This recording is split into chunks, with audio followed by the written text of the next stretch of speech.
Economists around the world are struggling to break free of the clutches of the financial crisis. But a 12-year-old Canadian knows what needs to be done. Victoria Grant took the internet by storm overnight after a video of her slamming Canada's banks for robbing the people went viral. What I have discovered is the banks and the government have colluded to financially enslave the people of Canada. When a bank gives you a mortgage, which literally means a death pledge or a loan, they don't actually give you money. They click a key on a computer and generate the fake money out of thin air. It has become painfully obvious, even for me, a 12-year-old Canadian, that we are being defrauded and robbed by the banking system and a complicit government.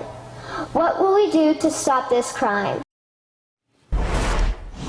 Well, we've got internet sensation Victoria Grant and her mother, Marcia Grant, on the line from Canada right now. So, Victoria, I watched all of your speeches, quite long, so can you just very briefly tell us what's been bothering you about Canada's banking system?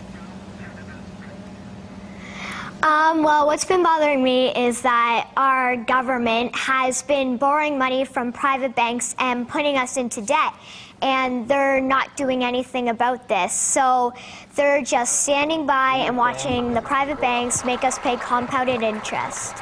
Well, clearly you understand what's happening there in your country. Do you have any solutions for the world's economic problems?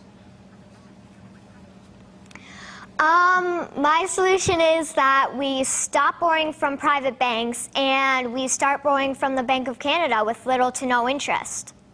All right, but okay, now you're just 12 years old. Why do you think you understand what's wrong with the economy, that you have the answer and world leaders don't? Well, I've been researching and watching documentaries and like reading books, and it's not that hard to understand once you start researching.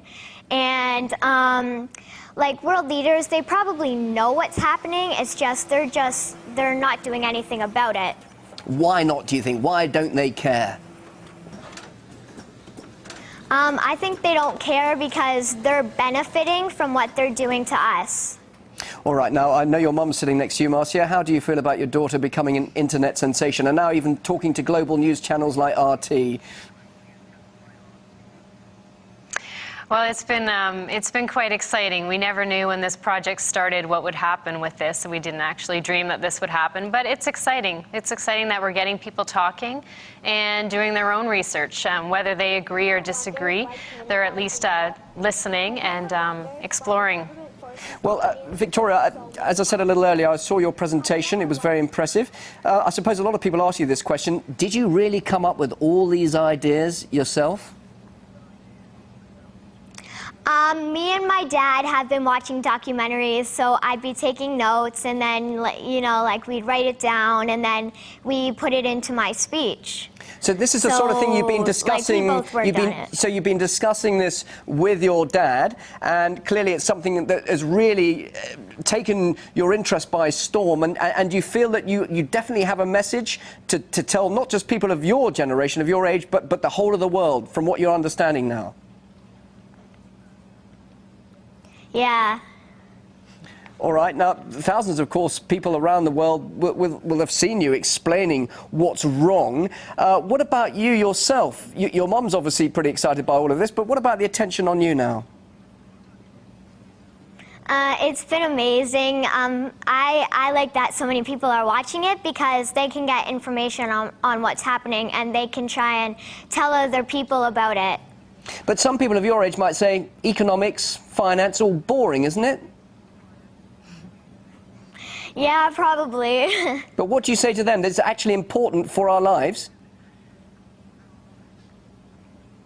Well, it's important because if something really bad happens, you know, like we could grow up like living with just like one meal a day if this keeps getting worse. What about then when you grow up? What are your ambitions? Do you want to be an economist? Do you want to be a prime minister? Well, I want to be an interior designer, but I'm definitely going to keep studying monetary reform. So you're going to be interior designer, so you're creative as well as having a financial mind as well. Well, we wish you the best of luck in your career. Thank you very much indeed, Victoria Grant, and also mother Marcia Grant, joining us live there in Canada. Thank you.